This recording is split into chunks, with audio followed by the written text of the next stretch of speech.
Bilu, Teteia e o besouro. Faz um tempão que eles estão brincando com esse besouro.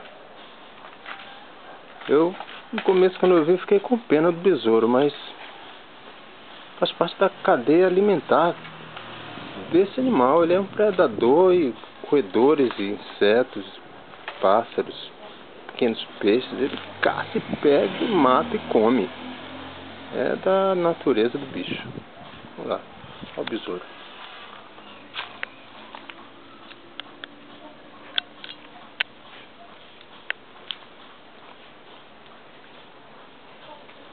Bilu, Teteia e o besouro. Teteia completou ontem 4 meses de idade. O Bilu tá com 11.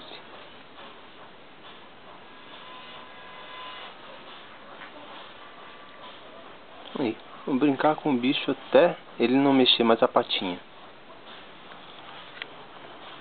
Provavelmente vão comer a parte mole do inseto. Depois deixa aí a carcaça, de repente ele mastiga e come tudo, sei lá. Mas não só mata, ele mata e come.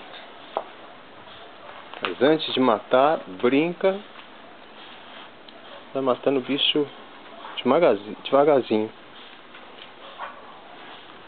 Lembrei do filme Kill Them Slowly.